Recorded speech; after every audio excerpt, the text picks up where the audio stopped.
Eclipsing binary stars are interesting. The Kepler Space Telescope, when it finds one of them, it says it's a false positive, or they say it's an eclipsing binary. Now, I'm sure people already understand how the Kepler Space Telescope finds these exoplanets. It's through the transit method.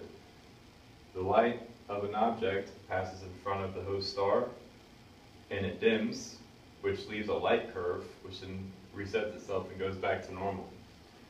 This light curve can be caused by a dimmer object moving in front, such as a smaller, less bright star passing in front of the main star, or it can happen the light will diminish from that star passing behind it, which would also dim the light, just by tiny amounts, leaving a light curve.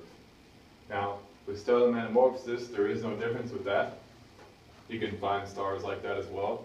That's not where the difference is. The difference between stellar metamorphosis and explaining what a binary star system actually is, an establishment, is that the establishment has these stars as being nuclear reactors. No.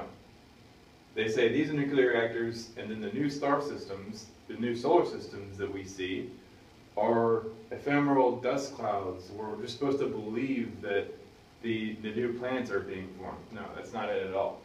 When you see an eclipsing binary system, or just a binary system, if the stars don't eclipse at all, what you're actually looking at are new planets.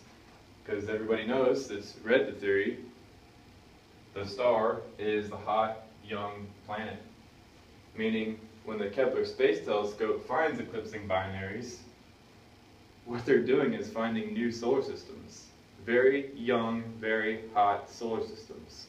And I use the word solar system as it has a bright star and then a dimmer star. Two stars, each in mutual orbits around each other. Or maybe a bright, bigger star and a smaller star orbiting it without, that much gravitational pull, but more on that later. And the reason why I wanted to go over this is because these binary systems are new solar systems. You don't have to look at a big dust cloud and try to pick out the little planets forming in there. That's ridiculous. What you can do is see these systems and say, oh wow, those are young solar systems. Of course, it flies in the face of Big Bang and all that stuff, but who cares about those people? They're out of date anyways. Because what they do is they say on the Hertzsprung-Russell diagram, the star is really big and bright, but it doesn't actually move along this path. If it moved along that path, they would have already understood it. They wouldn't be drawing this giant question mark after the star reaches the point to where it stops being bright, to where it dims, to where they can't see it anymore, okay?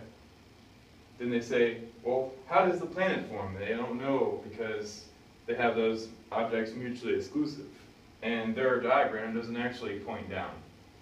Stellar metamorphosis, on the other hand, we have large luminous stars. After they're born, they just cool, shrink, and die.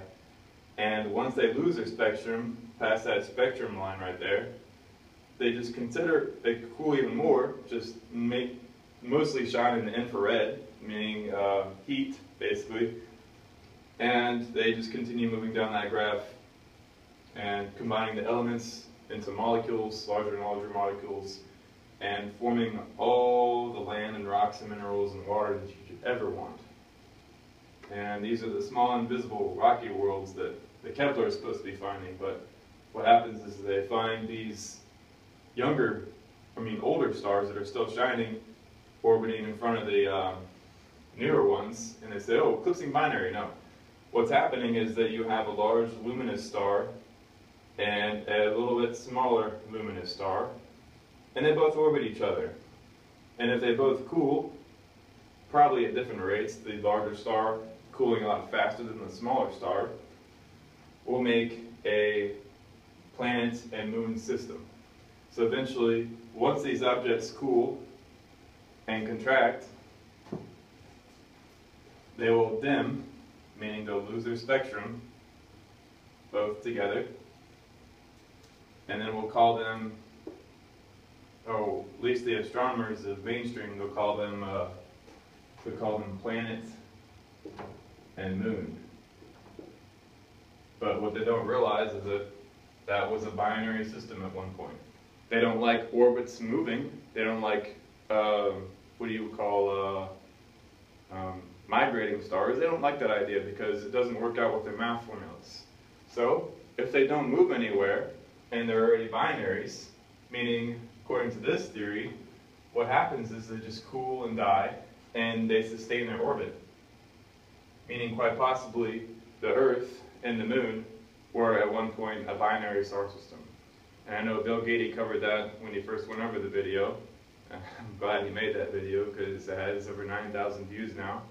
But basically, that's what it really amounts to. Now, I'm not saying that all moons and their hosts are a direct result of them being binary systems. What I'm saying is that there's a possibility that a lot of them were at one point binary systems, meaning you could have two objects the same age, okay, and different sizes, based off the fact that they are at one point a binary system. And you're definitely not going to read that in any astronomy magazine or any news articles or any Wikipedia page. That, I think, is as original as it gets. And I haven't seen it written anywhere either. Not even Oprah wrote about it. Or was that Nicholas Tacuso? Lived in the year, like, what, 1400? I haven't seen that written anywhere. So, hopefully people can take these ideas and develop them even better than I can, because, of course, I'm missing a lot of things here, and it is very tiring going over all this stuff repeatedly, but hopefully I can just get the basics down for you guys, and if you have any questions or comments, please leave them below.